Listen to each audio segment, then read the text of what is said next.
Şimdi başta şunu ifade etmek istiyorum. Kur'an-ı Kerim bizim anayasamızdır. Bizim hayat rehberimizdir. Ve bizim en önemli, hatta bir numara diyebileceğimiz kutsalımızdır. Buna yapılacak bir saldırı, bütün Müslümanlara yapılmış, kutsallığına yapılmış büyük bir saldırıdır. Bunu evvela lanetliyoruz, tel'in ediyoruz ve bu konuda Irak örneğini vermek istiyorum.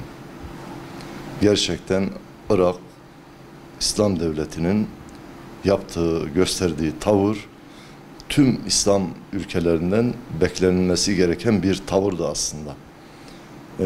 Türkiye'miz de gerçekten çok önemli bir tavır koydu ve İsveç'in NATO'ya üyeliği noktasında en önemli nedenin hem terör örgütlerinin kendi ülkelerinde barınmasını sağlamak hem de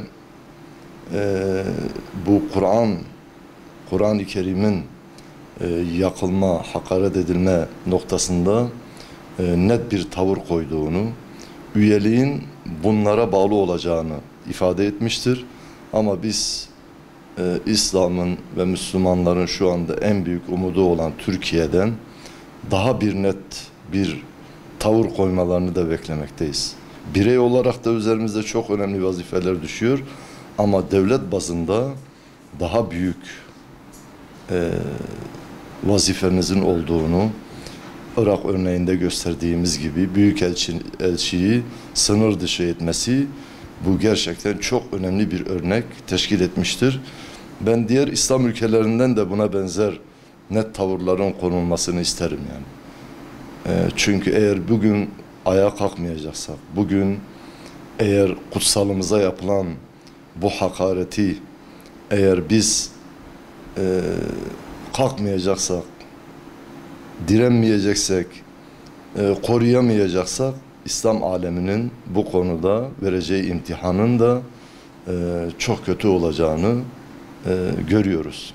Mardin STK platformu olarak da bizler kesinlikle bu işin karşısında olduğumuzu ve ne gerekiyorsa da ne yapılması gerekiyorsa da yapmaya da hazırız inşallah. Malumunuz tepki olmayınca diğerleri de cesaret alıyor. Daha cesur bir adım atılmasını istiyoruz tabii ki.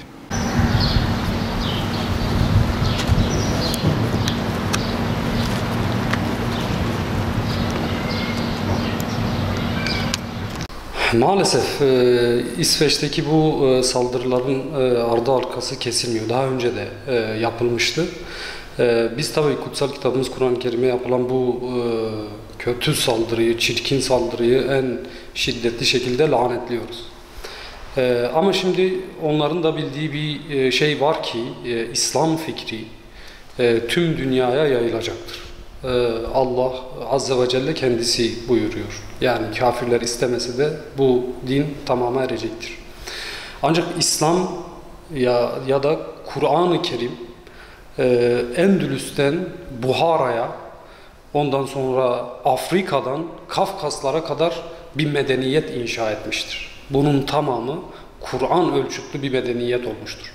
Bu medeniyet öyle bir medeniyettir ki insanlık tarihine bir rol model oluşturmuştur. Dolayısıyla bu insanların Kur'an'a yaptığı bu saldırıların Kur'an'ın zatına ya da bugünkü tabirle cami Müslümanlığı dediğimiz insanlara karşı bir saldırı değildir. Bu İslam fikrinin doğuya, batıya, kuzeye, güneye yayılmasına karşı yapılan bir saldırıdır. Kur'an-ı Kerim'e yapılan bu saldırı temelde bizim inancımıza yapılan bir saldırıdır. Dolayısıyla Avrupa'nın kural kaidelerine, insan hakları ve hürriyetlerine baktığınız zaman en çok da hak ve hürriyetlere vurgu yapılır. Ama maalesef bu hak ve hürriyetler batıda olduğu sürece bunun vurgusu yapılıyor. Ama mercek doğuya doğru çevrildi mi bunlar kesinlikle göz ardı ediliyor. İslam ümmetinin gerek yönetimsel bazda gerek yerel bazda bir tepki koyması kesinlikle kaçınılmaz olmalıdır.